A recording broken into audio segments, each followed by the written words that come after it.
We're starting to record. What are we talking about today? That's the question, huh? You know, we can cut out the beginning. What do you talk about when you don't know what to talk about? Why are we recording? That's If the, we you don't go to know why? If we don't know what we're talking about, if we don't have an idea of what we want to say here, why are we recording? I guess the few first episodes were kind of like, just riding the war. You're riding the war, the current events. But like at some point, like your thing's going to become about the current events if all you keep talking about the current events. It's two things. One is that the first component that I liked about our conversations during those current events is that even if nobody ever sees this episode, you don't get to hang out with friends too often during a war when you have all your kids home. You don't get to just,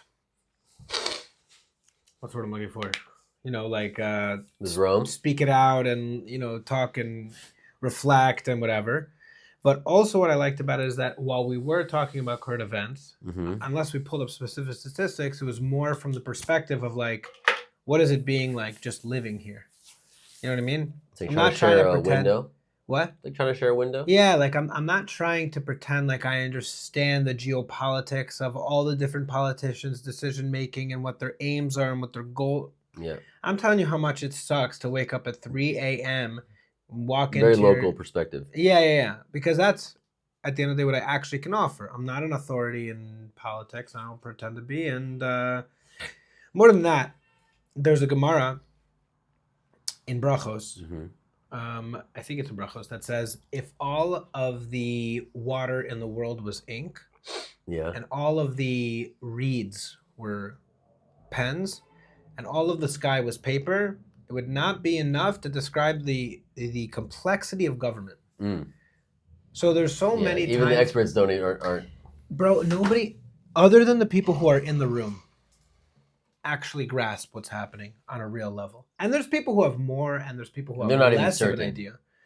And then there's so many things that are so outside of the control. And there's so many times I feel like even when you read Tanakh, where you'll read it and you'll think about it from the perspective of the person who's attacking Israel. Now he thinks he's got all of his interests aligned and that it makes sense to attack Israel. Two psukim before that, Hashem's like, oh, the Jews are sinning, the Jews are doing bad things here. I'm going to make strong one of their enemies to come and put them back in their place. From their perspective in the politics, they thought it was like this. But Hashem's describing an entirely different reality, right? Yeah, their ability. It's like he's describing their ability to rise up is contingent upon the Jewish people's alignment. But what are they thinking? Well, they don't realize that they don't realize that the force is at play outside of what that's like. They just think, okay, we're actually succeeding, but you're only succeeding because there's a fracture inside of the way. So what I'm saying is that Kal v'chomer us, who are not even in the situation room, who are not making decisions, honestly never went to the army even, no military experience. I have guesses or hypotheses. I don't have any grounded. I mean, it's grounded in my mind, but obviously there's a lot that I don't know. So yeah, but then there's also the people who we like to trust, and even who have displayed a degree of trustworthiness, and we can feel confident believing what they say in terms of facts on the ground, what got hit, what happened, who said what. But in terms of opinions or predictions, when all that stuff is even promoted all the time, sometimes things happen that they don't say. There's already a censor before the news. No, but I'm saying even you can get independent sources. Sometimes there's censors from the top levels that no one talks about. I'm saying a little bit irrelevant in the sense of it's true that they might be missing, but you can at least determine certain sources that you'll trust. Yeah, exactly. But you even within that though, you're trusting the things that actually like the mitzias. When it comes to predictions, when it comes to assessment analysis, even the experts, I'm just like. I don't know. My approach in dealing with this situation is to try to look at things and pretend like I don't listen to any of the words, only look at the actions of the people involved. Because you can tend to... So that means you don't listen to any commentators because... Correct. They are not players. Correct. And so you just watch what the actual leaders are choosing to do. Well, yeah, and you look at their decisions over time because it's really hard to trust where the vehicle that the information is coming to you in, right? So I'll give you an example of this. That when I did this, when I expressed this thought over time, like when it was in real time, like 6, 7, 8, 9 years ago. What thought? I'll explain to you what it was. I got a lot of pushback.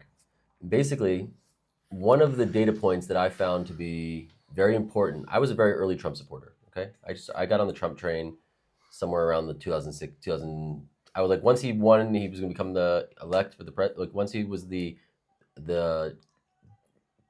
Republican nominee. I was like, okay, I actually think this might be a good idea. Let's see where this goes. So that's even 2016, right? And one of the things I identified about him was because there was a lot of things that were saying that were not true. And so one of the things I looked at, I said to myself, okay, this guy was a rich man growing up and now he's worth tons and tons of money. Now he's got 5 kids. He's married. Now, albeit it's a 3rd time married. But he's got 5 kids and 4 out of his 5 kids are married. 3 of them have children, large families. They all publicly associate with each other and talk about each other and talk to each other. None of them have any documented drug or alcohol related anything at all. None of them have been to prison. Okay? And he's worth billions of dollars. Right? This is a global brand. It's like, okay, hold on, let's think about this for a second. And they all publicly like him and spend time around him and support him. The first time they all ran together as a family, basically, if you remember this. Yeah. And my thought to myself was, okay, no matter what he's done in his life, no matter what all these different things, which I'm not condoning things that he's done and he said bad things, that every human has aspects of them that there's definitely things about him that are undesirable. But if he's the biggest narcissist in the world, how is it that he has a family that's functioning and that all like him and respect him and communicate with him public? Like, if you listen to what they say, no one's ragging on him. Like, there's no fracture like you look in like the Biden family where there's like drugs and crazy stuff going on there. Like, this is like, I'm not saying they're perfect, but like there has to be something genuine about this human being, regardless of what anyone tells me. Like, even if he wasn't super rich, I could see how hard it is to raise families. I could see how hard it is for people to get along with each other. Especially, honestly, if you have a lot of money. And especially with a lot of money. And I'm like, okay, that's a valid data point. I don't know how much that's worth, but it's something that has to be considered, that I know that no one can give me their spin on it and tell me that, oh, that's not true. That's not worthwhile. By the way, my mechanism for evaluating it is I would go and I would find interviews with all the people who I could. I would go listen to hours-long interviews with Ivanka Trump, or Jared Kushner, or Don Jr., because it's like, if you listen to someone for a few hours, you can get a sense of who they are personally. Now, they could be completely lying, I get it. But that's this way I can get direct from their mouth information. And then it's like, okay, well, from what I'm seeing, if I met this person in human and talked to this person in human, yeah, I don't know everything, but like, I can get a sense of the human. And so just trying to trust those skills and balance those versus just consuming information from the media and forming an opinion like that. I got a lot of negative feedback for taking that approach on Trump in the beginning, because it was like, okay, it's all a lie. I'm like, okay, whatever. Like, you don't know the research I'm doing. Like, I'm actually listening to the people talk. You don't realize I'm not listening to anyone's opinion of them. I'm actually, now, is it real firsthand? No. Okay, it's not perfect. But it's a data point that I weighted, more importantly. So I try to look at actions of things that happen and say, okay, what can I see that's actually there that no one can convince me that's not, and use those as like decision making. I'll say on that exact note, in the inverse, it's hard to quantify exactly, like you said, how meaningful is that? How meaningful a data point is that? And the answer is, it is meaningful, but it's hard to pinpoint. But I would say the exact thing in the opposite directions. One of the things that turned me off the most about Kamala Harris is that she has no kids. That, to me, that's the exact same point, by the way. That's what I just said. It's the exact same point in the inverse. It's not the inverse. It's in the other direction on the political spectrum. But that's exactly. Yeah. Okay. Fine. Okay. I understand what you're saying. In terms of I valued having kids, and exactly. Meaning it's the same exact her value. Lack of not, and then the fact that she has this thing with her husband. No, and then also she talks about how she has kids, and she talks about other people's kids, and and it's like. And she's famously known for getting into politics through a consensual sexual relationship with somebody. Like, it's known. Like, that's the way. Like, that's what I'm saying. You forget about all those things. That's what I'm saying. But it's like, okay, this is not a person who those are data points about the human being. Nachon. Yeah. And so, I definitely feel like you can potentially be a leader of a country if you don't have kids. You can. Right? And I think there has been in the past. But people who don't. But that's a glaring red flag that I feel like needs to be investigated. It's not even a knock to him as a person. Not everybody even has the ability to have kids. Fine. But the skill set and the way that it honestly transforms your heart. You can't be a shliach tzibur on Yom Kippur and Rosh Hashanah Yom Kippur if you don't have children. That's very specific. No, but I'm saying is, think about how much responsibility one has in that position. If you're running the country and being sensitive for all but I'm just saying that's very different because you could be, for instance, a melech and not have kids. True, but what we're saying is that there's something about your, like if you're representing people. No, but this is saying the representing people is the melech thing, and you could do it without kids. Whatever. I'm just saying. Yeah, I agree with you that it's a data point. No, but but my point is that it's telling you the value that there's a value of, in terms of relating to other people. If you're optimizing for someone who's going to be the shliach tzibur on Yom Kippur, you want someone who can relate to other people. So they're saying one of the prerequisites for finding people who are going to be relatable to others and be sensitive is having children. It's funny. That's what I'm saying. Is now can somebody be a leader without it? Yeah, they can be. But the point is that that's something that we look at as a marker for sensitivity to others. Yeah, and I would say just a little tweak is that it's not just relating to the people; it's taking responsibility for those people. Correct. People feel like they are, like representing the best. Correct. I would put my, you know what I mean? Like if my everything's on the line, I'm putting it with them, and I feel like what having kids does to you in many ways is it makes you from a boy into a man, or it makes you be able to genuinely put somebody else's interest and have that so far supersede your own immediate needs. Yeah. That is the type of thing, that is the type of quality and skill that I want in a leader. I want in a leader who's going to think first about the kids. So you're saying is someone who doesn't have kids might be able to do that, okay, but when someone who has kids, it depends on the relationship. That's what I'm saying. It depends on the quality of what that family looks like. Yes. But if they've done a good job at the family being functional, it's like, okay, the only way for your kids to, I don't want to say the only way. I'll say, if a human being is, from my vantage point, here we go. If a person wants to, because I'm about to say something, I'm like, someone's going to come and get all pissed. ChatGPT, what's my hope for this? No. If you want your children to like you, they have to feel that you've put them in front of you. You have to give them your time and awareness, which means that you have to put their needs in front of your needs. That's not what time and awareness means. Say it again. I'm saying because that's not a one-to-one. No, what I'm saying is, okay, time and awareness means I'm taking my time and awareness, and I'm saying is I'm focusing on your needs for some period of time. Okay. Okay. I mean, it doesn't mean you have to do it all the time, but it means that you have to be able to do that switch. There has to be an experience when we spend time together where in my life it has to have a function of putting your needs in front of mine, which means now my time and awareness is focused on your needs, not mine. For if it's an hour a day, if it's 5 hours a day, if it's 3 hours a day, whatever it is, that has to exist. If that doesn't exist between a parent and a child, then the child won't be connected to the parent or themselves. I'm saying to know their own needs. That's exactly right. So, but the point is that relationship won't. So the thing is, when you see children grow up and have relationships with their parents, it means that their parents were willing and able to actually. That means they did that on some level. Now that's obviously not binary, but that's why that relationship is proof of someone doing that action. Because you look at the kids. Oh, the kids like the parents. Okay, so the parents must have given that. Okay, so I know that I know. But you have to do it on some level. It's impossible. Women can't do it unless you drop your kid right away. That a person's family life is the greatest indicator of their character? I would say yes. Yeah? Yeah. You want to just dig into that a little bit? Because I'm curious. It's not, I don't know how I feel about it. Let's put it like that. I definitely know that it has. It's very uncomfortable because it's very judgmental. Because it's very uncomfortable because people are very sensitive about their children. And that's very rightfully so.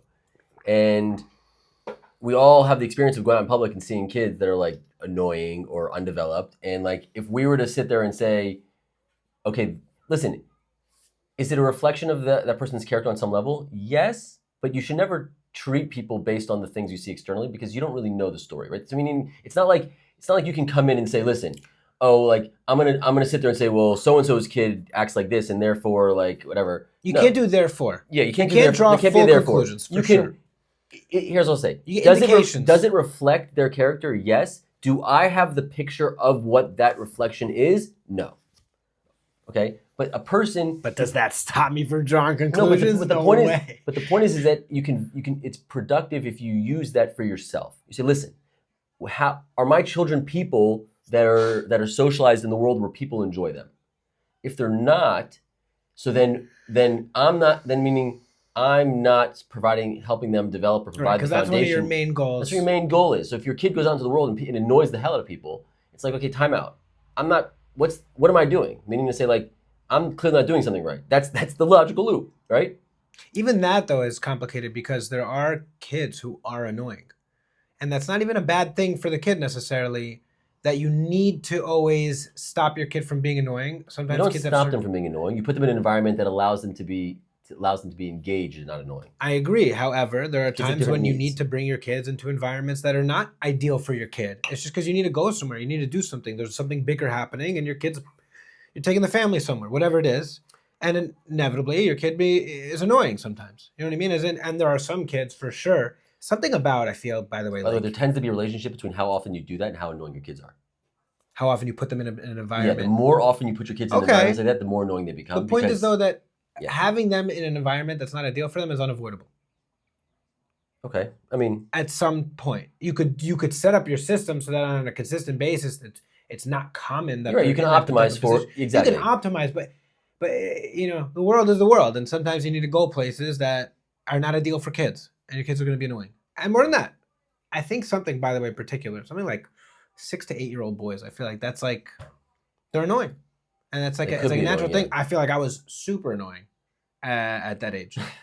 Yeah, but I mean, that might be true. Not all, of course. But it also means that maybe you weren't in the environment that was allowing you to be engaged properly. Sometimes I feel like also, though, there are just, personality traits that aren't bad necessarily. You don't want to discourage or, whatever. That can be annoying. And there's phases and stages and whatever. Point is, in terms of what I'm curious now, actually, if there's an indication anywhere in Chazal that might back up that idea in terms of a man's I heard a beautiful thing. character being indicated by the family. I heard a beautiful story, or not a beautiful story, but like there was a podcast between Rabbi Jacobson and Rabbi Y.Y. Jacobson and Rabbi Shimon Russell. Okay. And it was on like parenting, different things. Rabbi Shimon Russell. Shimon Russell wrote a book called, I believe it's called The Loving Family or something like that. So he asked him, he says, why is it that there's no like mitzvah in the Torah of how you need to raise your kids? Why does the Torah not talk about raising kids? It doesn't talk about like how to do it. Okay, so one answer he says is like because the whole thing's about raising kids, right? Meaning that's what the whole thing is. He said, but there's actually, I don't know who he quotes, I don't have the exact, but he says the other answer, which is a little bit more, I guess, Hasidish or whatever he said, is that the fourth commandment is Kavod Esav V'Simecha, right? Okay, he says, so that's it right there. What do you mean? It's commanding the child to respect their parent. What is the foundation of respect? Appreciation, right? Appreciating something allows you to respect it. If you don't appreciate it, you don't respect it. How does a child respect a parent? When the child understands that what the parent does is for the child's needs. When the parent if the child feels that what the parent is doing is for the parent's needs, the child won't appreciate it. The child will only appreciate it when it sees that the parent is doing the things for the child's needs. Now, it might also have to take care of themselves. But when the things you're doing for me are for your needs, or the things you're doing for me are for my needs, I'll have appreciation when you do it for my needs. Paying attention to the kid, he says that's how you know how you have to live your life in a way where your child realizes that you're doing it for their needs. You're not doing it because, I'm acting like this because when I was a kid growing up, my father did this to me and so I'm doing it to you. It's like, no, I'm paying attention to you and I'm responding to you given who you are. I'm not letting it be the thing that was scripted to me. That was like, blew me freaking away. Why? Because what it's saying is you need to deal with yourself in order to be the most effective parent you can be. If you don't deal with yourself first, you're going to let your own things get in the way, and that's going to completely undermine your kid's ability to have respect for you. Yeah, I find so often... And that was super powerful. By nature, our most natural tendency when it comes to parenthood is to give our kids the opposite problems that we were raised with. Like my parents were too much like this, and then the natural thing is I'm going to be too much like that. It's still a response to those things. Meaning exactly. It's reading the script just upside down.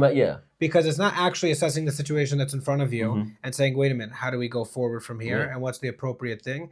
And this shows up in a lot of different directions, and especially I think with Judaism. If you feel like your childhood was oppressive, Judaism-wise, so then you want to take a very chill stance. Yeah. And not necessarily if you were to just ask in an isolated conversation, what's the best way, you would just be saying, oh, well, this was so hard. And exactly. You know what I mean? Yeah, I want to avoid these problems, but there's a whole set of other problems I'm thinking about because you haven't had that experience.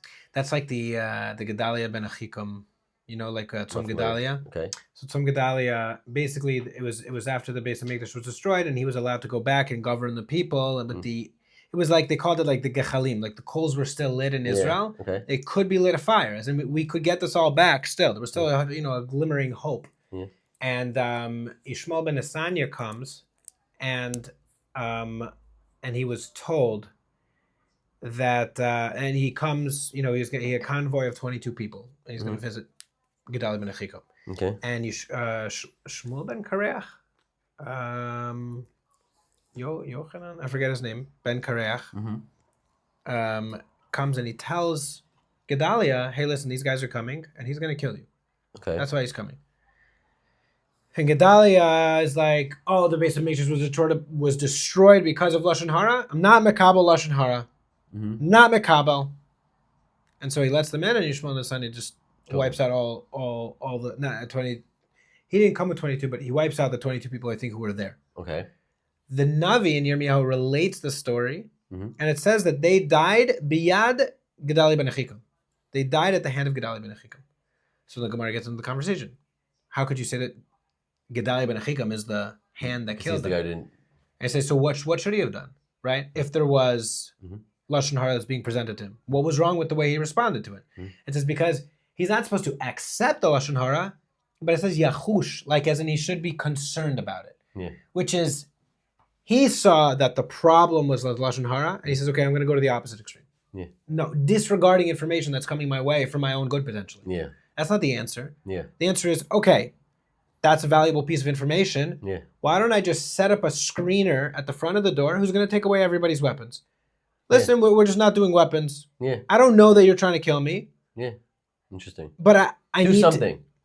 It's also take it into account without fully accepting it. There's a way to walk the line where you're actually being conscious. Feels a little Esther-like. These things come back in a million different circumstances. Our natural, I think, response to things almost always is the non-conscious one. That's the natural one, right? And the natural one into an extreme event is going to be an opposite extreme in many ways. I think by nature, right, you always want to take a second and assess, wait a minute, just what's the situation? What type of result do I want to produce? And, whatever type of system, whatever type of questions you feel like are appropriate to ask to get a result, not just, respond to a problem. Definitely, obviously, when it comes to raising kids, it's so complicated. It requires such a high level of skill because somehow you need to be the least nogea b'davar when you're the most nogea in the thing that you're most nogea b'davar in, possibly possibly. Yeah. And it requires you. By the way, that's where the work to open up, and that's where it's like a thing that's so meaning to say it's like you have to. There's one extreme that's required while you're the other extreme. So it's like you're doing it's like lifting a weight when you're the most fully extended. You know what I mean? It's like you have to start literally from scratch to do it. So it's the actual map of showing. What? Like you just said, it's the thing that it's the thing that it's the hardest to do when you think you have to do the most of it, right? So it's like you're fully extended at the beginning, meaning you have to be here, but you're starting all the way over here. Like, okay, fine. So maybe at some point you'll get to this, and but it's like you have to start fully extended in terms of. I know it's not a good analogy. I'm try a different one. Try a different one. Okay, I think just what you said, like being on different sides of the. I kind of the two. Yeah, meaning to say you know what I hear also. Meaning to say naturally speaking, you're the most nogay b'davar to it, okay? And so if you're going to be somebody who the objective is to give you an opportunity to become the least nogay b'davar, so you have to provide something that requires you to be zero nogay b'davar. So it gives you opportunity to go the whole entire way from one side to the other side. Gives you the opportunity. It also demands it from you. No one ever gets to be 100%. No, you never. And by the way, even Hashem's not 100%. That's what I'm saying. It gives you 100% potential range of motion. That's my point. You go from complete one end to the other end. It's not like you're 60% nogay b'davar and you only have to go to 40%. You have to move 20. You have to move 100%. It's like it's being pulled. You're all the way over here, and it's being pulled. It's like it's the hardest thing to pull up when you're fully extended. Yeah, that's my point. Like it's not like you're starting like this. You're starting like this. Yeah. And then when you have a new kid, it takes away all your sleep, so you don't even have a reserve to work with. And then you're momish. You have to make just map good habits right there because it has to come out without you Yeah. But the it kind of it feels like related, and we're going to find out if it's related. I think it is, because many times what I've heard from kids who come from, or even friends, whatever, you know what I mean, people even my age who come from divorced families, is that they'll have a degree of confidence about what marriage is, how to have a healthy relationship and stuff like that, because they know what not to do. There obviously is things that you can learn and value. Yeah, they only know what not to do because, okay, whatever that happened, that ended in not where I wanted. Right, but that's why I think overall, and I'll show you what I'm getting at here. Yeah. But my wife gave such a brilliant analogy about that. Okay. She's like, it's true that can give you helpful tips and tricks in terms of what not to do. Yeah. Right. Which maybe somebody who came from just a more stable home wouldn't have seen firsthand and doesn't understand the real damage and potential there. But they also have habits that... Hold on. So what she said is, but in terms of actually going and creating a healthy dynamic, right? She said that's like, imagine telling somebody, I want you to create the best lesson plan for a classroom. And the only information that I'm going to give you is I'm going to show you what the worst lesson plan ever looked like. Yeah. Right? Mm-hmm. So that just says or just a bad lesson plan. Whatever, as in... Yeah, I'm going to give you a bad lesson plan, and then you'll have to extract... And you have to extract what not to do. Now that you have AI, I mean... But the problem is that because things aren't a binary, you can't just draw the opposite and say that that's the right thing. Mm-hmm. And I think when we think of raising the kids, and it's a balance. You're so nogay b'davar, you're so not how to find the right thing. Yeah. I feel like often the real goal in mind needs to be the vision. There's something that was healthy, the goal, and just getting to a place where you feel like, okay, like I feel like we're in the right place. I don't know exactly all the details and exactly how you get there and exactly every single thing, but that the direction is clear. I feel like that vision often gives people a lot more. Well, you really have to start by looking at the kid, right? And understanding what is the kid. What is their process, right? When we talk about... Well, hold on. One step actually before that, I want to say, is that's really the goal is shalom bayis. That's the real goal, my shalom bayis. And then you say, okay, how do I have shalom bayis with all the specific individuals that are part of the bayis? So then you say, okay, this kid needs to have what he needs to have in order for us to all, you know what I mean? Well, the kid needs shalom bayis. That's part of what the kid needs. You need shalom bayis. True. What I'm saying is you won't be able to raise a kid in a place where there's no shalom. No, but I'm not just saying shalom bayis between you and your wife. No, the whole environment, the energy of the home. Yeah, exactly. But I was saying, in order for you to create the shalom bayis, then you need to assess all the people in the house. Are they all their needs being met in order to create that's exactly the shleimut? Exactly. Yeah. Okay. Exactly. Agreed. Prerequisite is even because you're obviously at least 9 months, hopefully, before the kid even gets married, before the kid's even born. Right? Hopefully, you're married. You say you're married before you have a kid, so you have at least 9 months to work on the shalom bayis aspect of it, of you and your wife only. Of you and your wife only. Yeah. Well, hopefully, you have a little more time before that. No, but you're always working on that. True, but I'm saying is the kid's like an addition to that. How do you like? And so, but I 100% agree with that. It's funny. One time I had a friend who came to me before I got married, and he's like, "You have to go to this chassan teacher, for like a few lessons because he just says it. Nobody else says it. He's willing to say it." Okay, I respected the guy who told me. I like him, so I was like, you know what? I'll go check it out. He went through. I think it's Reish Mem in the Shulchan Aruch. And it's like all the do's and don't do's of marriage and marital relations, everything like that. It was very intense. Mm-hmm. And I was like, this is not really my cup of tea so much. But he asked an interesting question, which is, and I'm curious actually your thoughts. I'll get your thoughts before. I'll tell you what I said. I'll tell you what he said. We'll do the whole thing, which is, what do you think is the most important component to shalom bayis?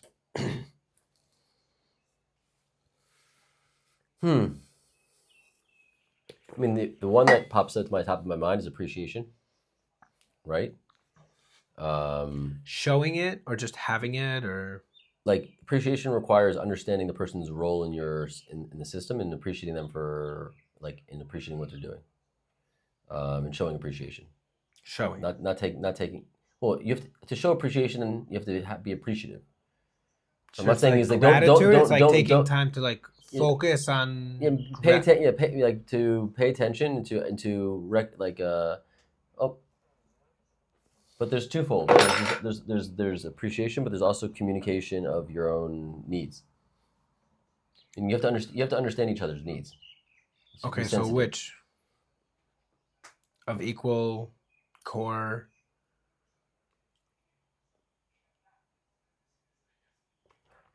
I would say it's a balance between the two things, like showing appreciation, like being appreciative, showing appreciation, and communicating your needs, and communicating your needs in a way that's appropriate. Those things. I mean, there's no arguing with. Yeah, that's what I'm saying, but I'm not sure that's the what he like. No, it's not what he said. That's what he said. I'll tell you what he said. He said, and I think but I'm not an expert. I don't know if what he said is true across the board, I think you told me this once upon a time. I don't remember what the answer is. Oh, maybe. As soon as you say it, I'm like, oh yeah. I remember what he said. I don't know if what he said in terms of the most important component, in terms of the question, what is the most important component of Shalom Bayis? Mm-hmm. I don't know if what his answer was because he was giving a chassan class, or because that's true across the board. Okay. He said it's the man accepting the all of his wife, the yoke of his wife, the burden of his wife. What does that mean? That means she says, hey, could you do this? Yes, honey. Yes, honey. Yes, honey. Of course. Yes. Yes. Put yourself aside. Put her first, no matter what. Personally, I don't connect to that so much. I do think it feels like to a chassan that would be that's the thing you'd like. That's the approach you'd want someone to take going in. So yeah, I feel like it has a lot of utility. I don't know if it's. But I'm saying is true. Once you, because at some point let's say it takes 15 years, whatever it is, you get to a point where it's like, okay, both of us, for us to both be healthy, we both need to be growing and healthy, independent human beings of each other, and those are foundational things to a marriage. Meaning, the more two independent humans can be in an interdependent relationship. And it's not binary. The more independent you are in taking care of your own needs, the more interdependent you'll be able to work together. Because I'm able to take care of myself, make myself happy, and take all these things. Now I can create space for you and listen to you, and then the more you can do, you can also do the same thing for me. And now we can work together, and we can build something more. So there's a relationship between your independence level, and your ability to work interdependently. That's a Covey thing. And so that's a what thing? Covey, Stephen Covey, 7 Habits of Highly Effective People. And I mean, I'm not sure if he made it up, but that's where I learned it from. And so what I'm saying is not just accepting the yoke connotates in some level, maybe he didn't mean for this, which is just being at their whim to meaning just accepting the things that they request without being a force towards development and growth, where it's like, okay, hey, can you do this for me, do that for me? There's an aspect of you guys can build something greater the more independent you are. I mean, there has to be some level of dependency. There's certain needs you can't meet yourself. Very, very fundamental, primal, basic needs of connection and human relationship. But there's a relationship between how independent someone is and how their ability to be interdependent. So there's just being a crutch for the other one. Accepting the oak can turn it can go sour if that's your North Star, so to speak. And you definitely have to accept it and respond to it. I do agree with that. But meaning it's my responsibility to respond to my wife in the most appropriate way. Does it mean your responsibility to respond to everybody in the most appropriate way? Correct, but she's the most close to me, so I have it's the highest level of responsibility. No one can respond to my wife the way I can respond to my wife, so I have the highest level of responsibility towards her. But that doesn't always mean just saying yes to everything and just being at her beck and call. So that's because there's things that she develops, and meaning same way for my kid. Meaning I'm not just going to do everything for my kid because my kid asks me. Now I don't have the mitzvah, but I'm saying is to do everything for my kid. But the point is that if you do everything for your kid like that, you're going to ruin your kid because people need space to develop independently. It's very hard to do that for a spouse, but that's very important. So I think that's one aspect of it. And I think there's also the personal aspect, which is that more than just saying yes, honey, yes, honey, yes, honey, is communicating about what it is you're talking about. Maybe that's not something you can do, or maybe that's not good, or maybe you don't want to, or maybe you're. And that's okay. You don't want to. Okay, so do it anyway. I'm saying that maybe there's a real. Her chesed has to have boundaries. Yeah, whatever. The thing is, I think looking back, that it has that line has a lot of utility. Yeah, in the beginning. Especially for guys before marriage, because generally, and I think that this is natural. Yeah. And this is definitely the way that I felt that I was thinking about it. Before we get married, we're thinking about marriage in terms of all the ways that it's going to help my life. Correct. He's trying to shift your attention to another extreme. He's trying to say, okay, go to this other extreme, and he knows that you'll do it. He knows that you'll aim for it, and then you'll figure out that it's somewhere in the middle. But if he tells you to aim for the middle, then like maybe he's telling you, okay, try to go to the other extreme completely, and you'll end up being right. So what I said, my answer, orientation he's giving and the more I think about it, the more I actually liked my answer in the end, where he said, what's the most important thing to Shalom Bayis? And I think that the most important thing to Shalom Bayis is the desire for Shalom Bayis. If you're able to put that above, so then all of the other things, you're going to find a way to align in order to get there. Correct. If that means putting yourself to the side here, you put yourself aside. There's a line that I love from Rav Yoyada. By the way, there's always start with why. So the question really comes at the core is why are you so focused on? Why would you like Shalom Bayis? Okay, but I'm not arguing with you. I'm just thinking. Thinking together. I'm thinking like that. If you have a why, we want to have good Shalom Bayis because good Shalom Bayis is going to bring this future most likely. So it's funny. I've been thinking about it. Then you can, but if you don't have a joint future, you might lose track of Shalom Bayis as a. I feel like Shalom Bayis, though, like you were saying, maybe that's how the conversation started, where what we're talking about is how do you determine in many ways like the best indicators of the character of a man by his family. Mm-hmm. And when we get married, the goal with marriage is not that you guys have a great time and you can go honeymoon. The goal is to build a Bayis Na'aman B'Yisrael. Yeah. And then the question, or I think the goal would be, okay, imagine if you have a whole nation of people who are so focused on building a Bayis Na'aman B'Yisrael. And that's where they're coming from, and there's Shalom Bayis, and I mean, the capacity or the difference in your own experience when there's Shalom Bayis in your house as opposed to when there's not. Yeah.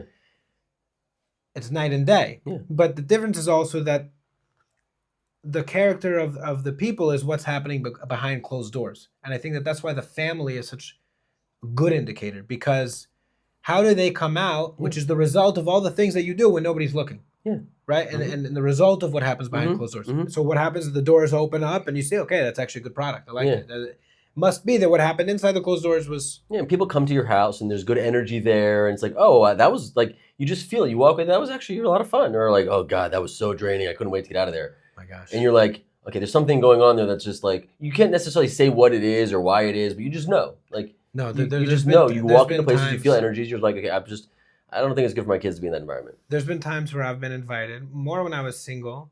That at least stand out to me, where I was invited to. Because you were going to all your friends' houses and you didn't. No, also young couples. Yeah. You have a few friends who got married. You go to places, you're like, holy smokes, that house was. Whoa, terrifying. Yeah. And it's so wildly uncomfortable, at least for like everybody. Yeah. It made it. I was like, I remember one time. It's not even a knock. My brother actually and his wife have a great relationship. Yeah. But I remember one time. From the outside also, marriage squabbles or fights always look ridiculous because they're never about anything. Yeah, you have no context. Yeah. So I remember one time my brother and his wife were arguing about like taking out the garbage. And at some point I was like, I'll take it out. Yeah. It's like nothing, like it ignored me. It was like nothing to do with what was actually. Shut up, dude. This is not at all about you. You're not solving this. You're not getting us out. You know what I mean? Mm-hmm. But there was a rabbi whose name is Rav Yoyada. I forgot his last name, but he speaks sometime in Ramat Sharon, but I forgot, whatever. He speaks in a lot of different places. And he had such a beautiful idea regarding Machloket L'shem Shamayim. Okay, because he was talking about Korach. It was a portion of Korach. He was talking about Machloket L'shem Shamayim, which is argument for the sake of heaven, which is a hard thing to quantify exactly. But on a simple level, it means that you are more interested in the right answer than you are in being right. Uh-huh. That's the basic. That's the basic. But what he said is, why Shamayim though? What does that mean, L'shem Shamayim? Right? Or L'shem Hashem, or you know what I mean? Honestly, L'shem Emet, or whatever. But why is Shamayim called Shamayim? So there's a Rashi in Bereshit says because it's Sham Eish Umayim. Mm-hmm. There is fire and water.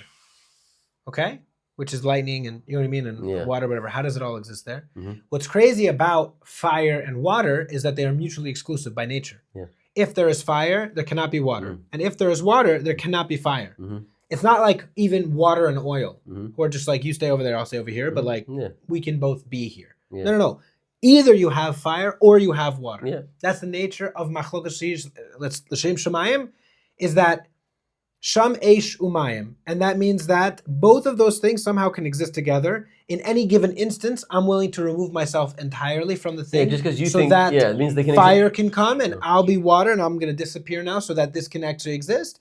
And then in the inverse, you're going to do the same thing in any given instance. Somehow both of those things can exist in the same place. Yeah. That's Machloket L'shem Shamayim. I thought that was an amazing That's interesting. That's super fascinating. idea.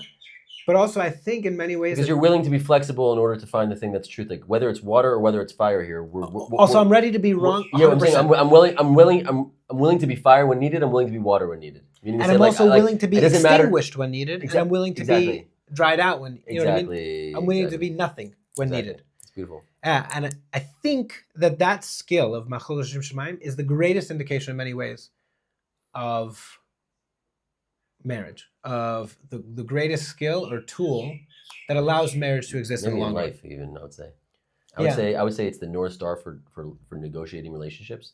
Like if you're able to do that in all conversations, everything's L'shem Shamayim, all human. That's like a success metric on, like, I think you'll find that's a success metric on human relationships, which is everything. What people everything's they could trust you, that they could invest in you, that you're willing to make space for them when they need it. And it's like, and then you go back and forth. It's like I can be myself around him because he'll create. If I have a need, he'll okay, give me the space that I need. Okay, then he'll be serious when I need, and like we'll push back. It's like there's a yin and a yang. You feel like that's Machloket L'shem Shamayim? I think it's the same. Yeah, I think it's based on what you're saying. I think it's like that value undergirds that type of. It does. I feel the only difference is that Machloket is always dealing with some degree of conflict. So the thing is that you're saying it's a little broader. I would say Chris Voss in Never Split the Difference. Yeah. He talks about every conversation is a negotiation because every conversation one person has something that the other one needs and the other wants, and every conversation there's some level of that in every discussion. So that's not conflict, but it's a negotiation. It's you're negotiating yourself in that situation. Especially with kids, like everyone has something that someone else wants. Whether it's you have information that I want, you have like physical that I want, like something that otherwise I wouldn't be talking to you. Hey, honey, what's going on over there?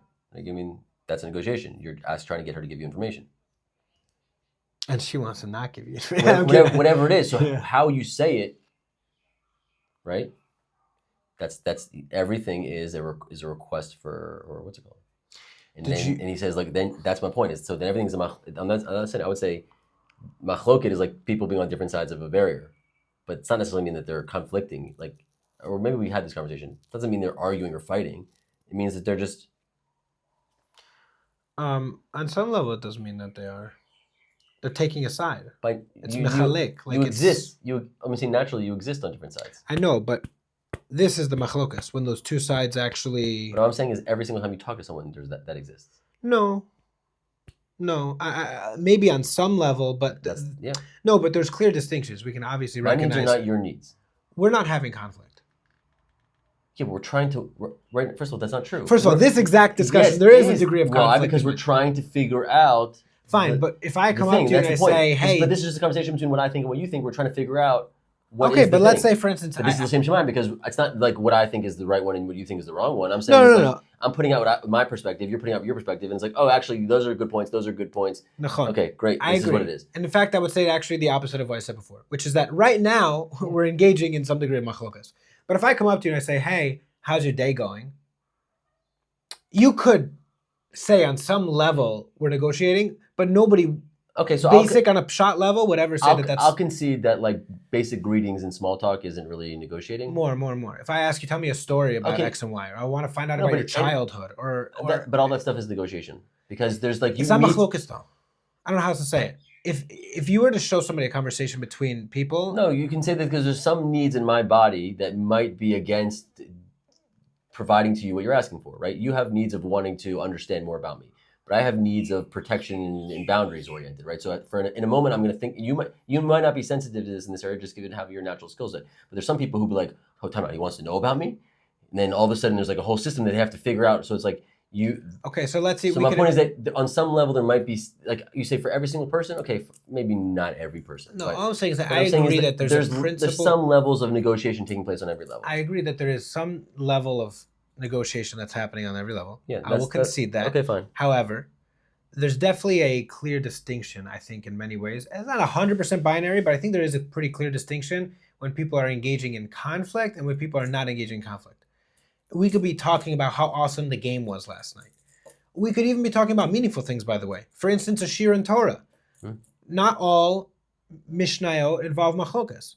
Sometimes you're just teaching and the person's just learning. So maybe you can say that being L'shem Shamayim is not being in conflict. Having negotiations that are not conflictual. Meaning to say, because if it's L'shem Shamayim, it's not a conflict. Conflict is unavoidable. No, my point is that it's not conflict if it's L'shem Shamayim. It is. I would say it becomes non-conflictual. But that's not what the Mishnah says. What I'm saying is conflict doesn't ceases to exist when it's L'shem Shamayim. There's no conflict. That's the whole point. You have the same. That's not. I'll tell you why. No, dafka, because the Mishnah in particular says kol machloket l'shem shamayim, sofa liskayim. It'll last. Okay. So kol machloket ein l'shem shamayim, sofa libata. It won't last. Okay. What you'd imagine is that'd be the opposite. If my machlokas is l'shem shamayim, if we're arguing for the sake of heaven, it's the right thing, I'm willing to step aside, and you're willing to step aside, or whatever it is, then the goal is that we can resolve the conflict and there's no more conflict. Hold on. And then in the other way, if it is l'shem shamayim, it's going to last forever. So that makes sense. That I get fully. What I'll say is the jump from the word from it. I'm saying the jump from machlokas to the word being conflict versus negotiation. I think we're having definition. What's it called? I think we're having a semantics. What's it called? Because the way you refer, like I think the way I understand conflict, the way you say conflict are different things, and so like that's why I don't want to use the word conflict. Well, because I don't view it as like I view it as being on different sides of a thing, and that naturally presents itself. And I would say it makes sense that if you are willing to do a L'shem Shamayim, you'll be willing to go on with the pursuit of L'shem Shamayim, no matter how long it is, because it's not about me or you. Meaning, when there's someone who I don't care about or whatever, it's like, and we're arguing for something, I'm like, all right, screw this. I'm not talking to this person anymore. Like, I'm done. Like, it's over. Like, it's not worth my energy to participate in this negotiation because whatever, there's no point. Like it's like you're just making it about him, and like it's like fine. But if you want to actually work this out, then I'll be willing to engage with you for as long as it takes to work it out. It's interesting because that's L'shem Shamayim. But in the machlokas, in the Mishnah there, when it's describing the prime example of people who are lo L'shem Shamayim, it doesn't say Moshe and Korach because Moshe was engaging in machlokas L'shem Shamayim. Yeah, it says Korach v'adaso, like his. Yeah, they weren't. Yeah, because exactly. They were part of it. One side can be, another side can't be, but that's not. But then, But what I want to say is that I agree with you on a principle level about all the points you're saying in terms of negotiation and in terms of having differences and desires and needs, and it's just about communicating those differences and desires and needs. There's some level of truth to that for sure. Mm-hmm. However, I think that there's a pshat level that everybody that exists on a standard operating level for humans to recognize conflict. Like as in without getting complicated, without getting into definitions, this is conflict. There's conflict happening here. It's not just I have, this need and you have that need but there doesn't have to be conflict. I think that there does. I think the question is I'm not sure why there has to be conflict. There has to be conflict, and I think dafka it's baked into the Mishnah. It doesn't say But I'm saying conflict is like a word of like, conflict has a feeling where it's like you're in conflict with someone, somebody walks away feeling negative. And that doesn't have to exist. Okay. So if you're going to say, okay, I mean conflict where no one walks away feeling negative whatsoever at all, okay, fine, I'll agree with the word conflict. Let's put it like this. I agree. Doesn't have to be anybody leaving who feels like they got cheated. Let's put it like this. That's what the book says, never split the difference. Confrontation, or there's something I feel like that is necessarily... That's why I use the word negotiation, because it's non-charged. Okay, fine. But I'm saying you have a whole built-out idea about how that works. Yeah. But I think, again, on a shot level, how most people will look at it, there is conflict. And the reason that there has to be conflict in every single relationship is because... Nonviolent conflict there can be. For sure, Okay, whatever. That's but what I'm saying, I'll qualify to that. Fine. There is nonviolent conflict, but I would say it doesn't have to be violent. But it does, for sure, doesn't have to be violent. But there does have to be conflict because by nature we're We have different. conflicting needs. I have needs that are this way, and or perspectives, or experiences. and because there's conflicting needs, so then everything's a negotiation. Fine. Now, it might be that the needs are conflicting so little that it doesn't feel like there's any negotiation. That's possible. But there could be always some thread of negotiation, even if it's I wasn't even if you're disagreeing still with in that. line. I'm not disagreeing with that. But the point is, I think when there is but explicit. if it's L'shem Shamayim, I think that the beauty of the mission is that it's describing the when there's explicit conflict, if you engage in that in the appropriate way, the beauty is that it'll last forever. You'll have conflict forever. Yeah. What does that mean? I think it means that you'll be able to have a relationship with this person forever. Correct. You cannot have a relationship without there being machloket. I agree with you. And so, but specifically, that is the stress test of all relationships. Yeah. Everybody can get along when we're chilling at the nature of relationship is conflicting. By nature. And so therefore, as long as you pursue L'shem Shamayim, that relationship will stay forever. And if you don't pursue L'shem Shamayim, the only question whether or not you guys will be able to last forever is how you're dealing with conflict. Because everyone can get along when we're chilling eating ice cream. That's no testament to the strength of a relationship. There's not enough conflict here. Like, we just won't talk about Trump and Kamala, and we'll just eat ice cream and have this delicious ice cream, and the weather's beautiful, and that's it. Right. And by the way, I think... So you do stick to the lanes where there's no conflict, that's it. So I think specifically, there's a lot of scenarios, either at work or with family, in which you have to have a relationship with somebody, but you have irresolvable conflict because either one or both parties are unwilling to engage L'shem Shamayim, and so you have to proceed by just avoiding... Need to be compartmentalization. So you've got to avoid a tremendous lot of things so that you don't... Yeah, you definitely require compartmentalization because you can't resolve all conflict at the same time. But if you have not just at the same time, I don't think you can resolve all conflict. Like you said, both parties have to be willing. You're not in control. You can be in control as much as you can of your own needs, and you can be in control as much as you can as best practices to try to produce ideal results from other people. I think it's very hard, but I think there's always something that you could do. Yeah, but you can't. Otherwise, what Mordechai says to Esther wouldn't make sense, 100%. There has to always be something that you can do to respond to the situation. That's different. The thing is that to say that there's always a way to engage with somebody that's going to move it in the right direction, you might not know what it is, but there is a way. And be open to it. But there's a mission in Pirkei Avos. So let's not close that off. I agree, but there's a mission in Pirkei Avos that says, Lo alecha malachtecha ligmor. Okay. Right? It's not on you to finish the job. Yeah. But you're not like free though. You're not free to just do whatever you want. Correct. Right? And I think that's the exact point. Okay. You're not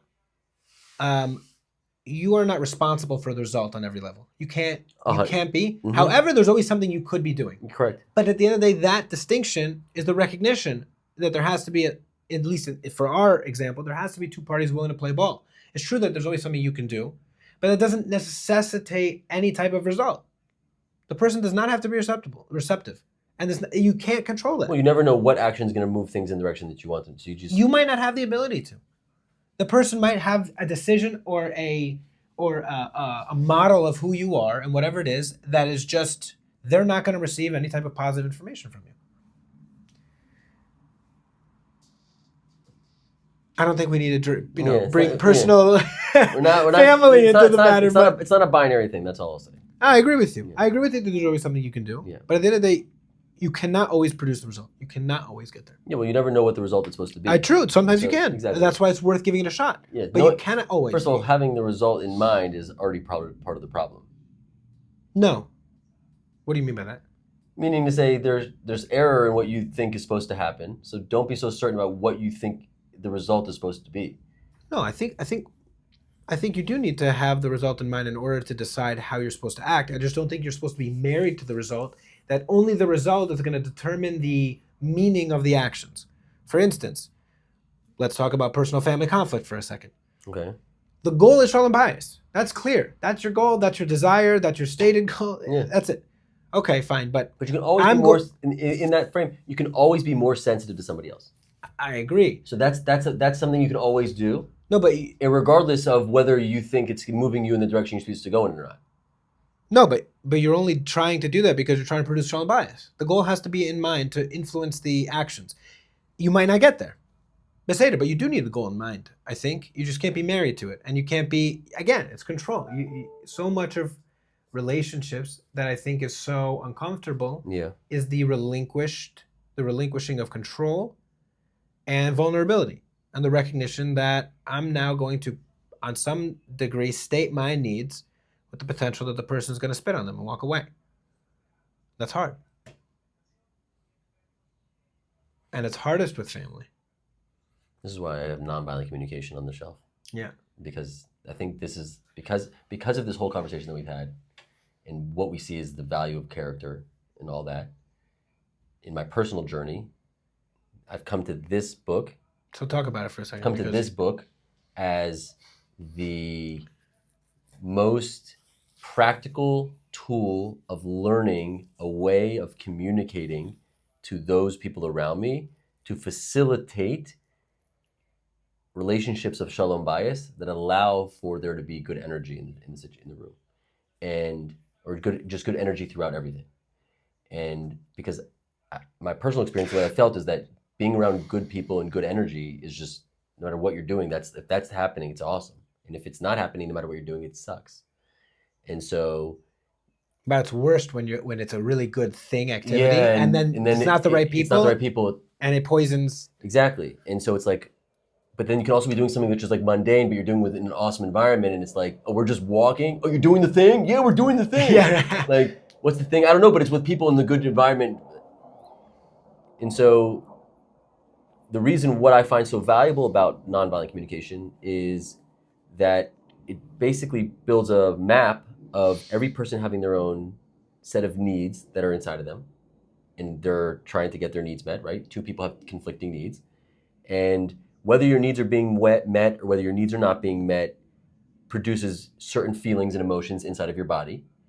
And when you feel those certain needs and emotions, you generally respond to them or do things that can be a word, it can be speaking, reactive. It could be reacting to them, or you could be responding to them. It's two separate things. But your subconscious could be attempting to do something in response to those feelings. And you could be a speech, it could be an action, it can be a lot of things. But like those are all triggered by feelings and needs. And so being self-aware about that model and understanding, okay, what is it that I'm wanting now in the moment? What is it that I'm feeling right now? What is it that I'm needing right now? Just to have an understanding of what's driving you internally. It actually gives you space and awareness to then also, get to know who you are and be in control and maybe choose something instead of respond. Hey, actually, I'm hungry and I'm anxious because I'm hungry, my stomach's hurting me. Maybe don't talk to these people now. Let me go choose eating and settling, taking 15 minutes outside in the front, meet those basic needs, and now I'll have much more space to now go and listen to my kids now that they've gotten home, right? So you can think on that level. You say, I know I need to go and make sure I'm fed and I've gone to the bathroom and I know I've taken a 15-minute break from all my work before my kids walk in the door, because then I'll have taken care of these special needs, these specific needs, that I can now feel a certain way when I'm in the environment with them, and now there's space for me to be sensitive to what their feelings are, what their needs. Kids come home from school like off the walls. Okay, what are they feeling? There's something going on. Are they stressed out? Are they just, they pent up energy, whatever it is? And what are they needing? What are their, how, and so there's trying to talk about creating shalom bias, creating an environment where that allows those kids to work through their own things, because the more the kid becomes aware of their own feelings and needs, then they can then go and meet them themselves. And imagine raising a kid who's capable of meeting their own needs. That's literally the definition of independence. And if we talked about before, independence being a massive building block to interdependent relationships, if your goal is for your child to pursue what I believe the most meaningful and pleasurable thing in the world, which is participate in a family-making situation, then you want them to be an independent human so they can participate in an independent relationship and then provide an environment for a child. You want them to become aware of meeting their own needs. A child who does no sense of their own needs is going to have a hard time playing catch-up as an adult. And so that was like, for me, the intersection of a bunch of different things came together. And so this book sits at the center of it. Not this book, but this methodology. I want to give a shout out to my father-in-law, Mark Wiener, who introduced me to nonviolent communication maybe 15, 16, 17 years ago when I first came into the family. Really? Yeah. He runs workshops on nonviolent communication. He built the Empathy Labyrinth, which is a tool that you can use to go through and think about what your feelings are in the moment. You sit down for like a 5-minute session or 10-minute session, something's bothering you. You meditate on what is this thing that's bothering me, and you say, okay, what are my feelings around it? And you go through the list and you find, okay, I'm feeling this, and that. And you write those feelings down. Then you go, okay, now I'm looking at my needs. What are my needs? You go through the list of needs and you mark down your needs. And then you can say out loud, okay, when I'm thinking about this, I have these feelings around this because my needs of this, and this are not being met or being met. And then you can say, okay, now then you can take it and process it. And once you take it and process it, it now goes back away. You say, okay, we gave it the proper attention. Now I can get back to it. And if you get in the practice of doing that, you get better at it and doing it in real time. You get better at figuring, oh, there's that emotion and that need. Okay, got it, bam. At the beginning, it feels like you're breaking your teeth on a new language. But then you start to also, what happens is you start to be aware of it. You start to talk to other people and you start to search for those feelings and needs, right? Someone comes into the room, they're like, oh my gosh, you guys don't understand, there's someone out front doing this. I'll say, wow, you seem really uptight or you seem really anxious. I didn't sit there and respond to the thing that they said about that thing. All I did was put awareness on the fact that they came into the room hyperventilating. And if they're saying someone is trying to kill you, fine. But if the kid runs in and they're like, this so-and-so did so-and-so to me. I'm like, wow, you seem like you're really bothered by this situation. And they go, yeah, it really bothered. And then you let them, and you go back and forth 2 or 3 times. You let them tell you how they're feeling. Then they drops because they got their feelings out. They processed it with you. And now you can actually, okay, so what are we doing about it? What's happened? How did it happen? What happened here? If you just go, okay, well, I'm going to talk to what's his name. And then it's like, okay, time a second. What's actually going on here? Let's pay attention. What are your feelings? What are your needs? But you don't say it like that. You just know how to gear the conversation and listen so that it brings it out. That's why I go to the non-conflict thing, because it's like, I view it as like it's like your water, meaning someone comes in with the fire and you just, and now we're space. There's no conflict. That's what Shamayim is, Shamayim. There's no conflict between the water and the fire. They move throughout interchangeably. It's fluid. Both of them are fluids. I mean, gas and water are both fluid. What I'm saying is they don't exist in exactly the same, on Hashem's level, we view it as they do exist. But I'm saying there's it's like a dance of is and not at the same time, so to speak. On some level. And so it's like only we're humans, so we obviously run into conflict because we can never bounce that. We can never, but you can focus on the ideal. So you're saying that would be Das Hashem. When everybody is aware, awareness is the recognition that there's going to be no more conflict. There's just going to be communication. That's why we don't run into Hashem ever. What? We don't ever run into Hashem because Hashem creates space to us for exist where you can't literally actually, like if you don't look for Hashem, you won't bump into him. Even though he'll try. Even though he's around you, but you won't see it unless you want to see it. That's the what is water? You know that's exactly. That's exactly what it is. My sister just actually brought that up to me this past week. So thanks for reminding me about that. But that's nonviolent communication to me. That's it undergirds my hierarchy of values in how I approach things. Puts people in relationships at the center of what I'm doing, and my mission is to create environments that are based on this type of DNA for people to just thrive and enjoy being around, because it brings out the best in people when you treat them this way. I want to be around people like that. I feel like it's also. I feel like so much energy often is wasted on emotion. Yeah. In reactive emotion, or you know what I mean, as in just responding to the emotion. You're not even choosing it. It's just all it's like this thing's just driving itself. It's like, yeah. Getting a little warm in here, right? So hot. It's mamish schwitzy. Anyway, back from the war here. Ready? Yeah, I think that actually ended up taking it. He showed up with nothing. I think that was actually probably the best move. Let's say, I mean, there's always two things. No, because it's enjoyable for us, and I would keep doing it just because it's enjoyable. Question is that a followable conversation that we just had? Is there a thread? Yeah, there's a thread. I think there's a thread. I think there's a thread, but I'm saying that's what always you're risking when you don't come in with a plan. That's all.